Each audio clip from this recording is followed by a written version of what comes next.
तो ये बच्चे जो हैं अभी, एक बात से मैं बार बार कहता हूँ कि इनके जो गीतों के कंटेंट हैं ये इन पे मेहनत नहीं हो रही है। जो टेबल वर्क है जिसपे गीत पे सबसे ज्यादा मेहनत गीत पे होनी चाहिए, है ना, और सबसे कम मेहनत गीत पे हो रही है। और बाकी जा, हालांकि जो नए बच्चे आ रहे हैं उनके कंठ बहुत अच्छे हैं जी, है ना, तो वो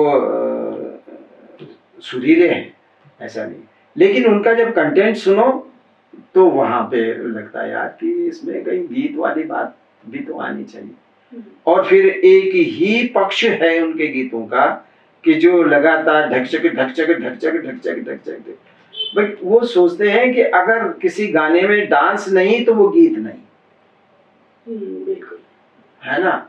और हम ठीक इसका उल्टा सोचते हैं, हम सोचते हैं गीत तो वो हो जो आंसू निकाल दे, गीत तो वो हो जो गुदगुदी लगा दे, गीत तो वो हो जो आदमी को हंसा दे और आदमी उस गीत से चिपक जाए, है, उसे अपनी संपत्ति मान के कहे कि भाई ये गीत सुना यार, है ना, सोते समय, जागते समय, ट्रेवल करते समय उस गीत को गाए ना।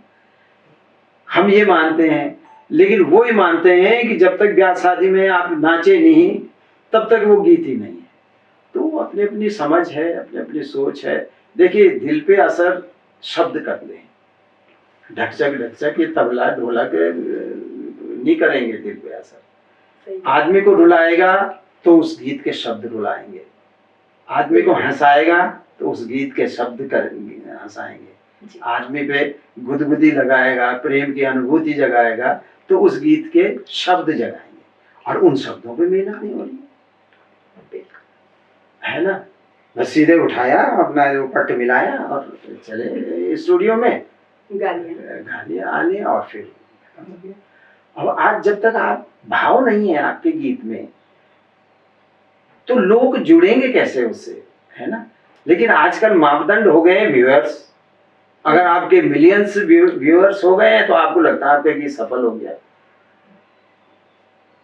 ऐसी मान्यता हो गई है लोगों की। व्यूअर्स से गीत की क्वालिटी नहीं आप नाप सकते हैं ना।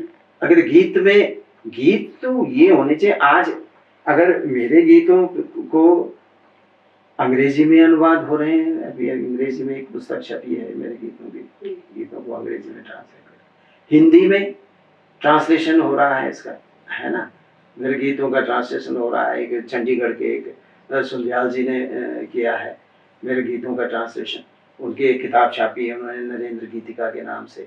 एक डॉक्टर दीपक बिजवाण ने अंग्रेजी में अनुवाद किए हैं मेरे गीतों के।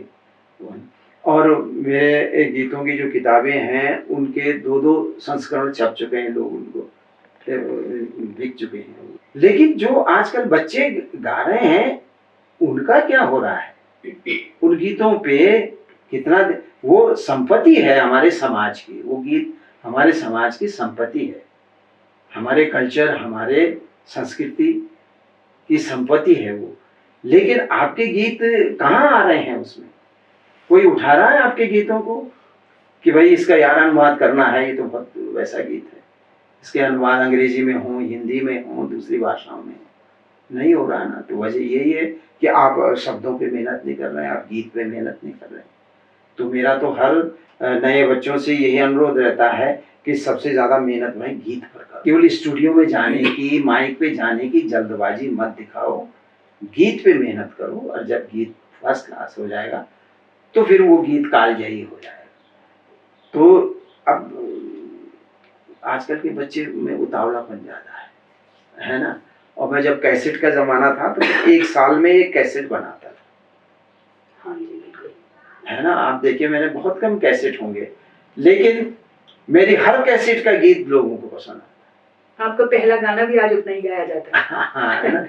तो इसलिए कि मैं एक साल तक मेहनत करता रहता हूँ उन गीतों पे, हैं। और मुझसे 20-20, 25-25 साल बाद के आए हुए लोगों ने 80-80, 90-90, 100 कैसेट बना दी, बस फटाफट फट फट फट फट फट फट वहीं स्टूडियो में लिखे और डाल दी। तो ये मैं बार बार यही अनुरोध करता हूँ नई पीढ़ी के बच्चों से कि आप अपना कंटेंट मजबूत रखिए, और गीत को में पूरी मेहनत करिए। गीत मेहनत चाहता है, मेहनत मांगता है। शब्दों, गढ़वाली शब्दों का भंडार होना चाहिए। हमारे टाइम में जब हमने शुरू किया था कोई डिक्शनरी नहीं थी। आज 4-5 डिक्शनरी हो गई हैं हिंदी और गढ़वाली की, है ना। तो अभी इन डिक्शनरी का फायदा उठाइए, लेकिन कलाकारों के पास डिक्शनरी खरीदने के पैसे नहीं है क्या?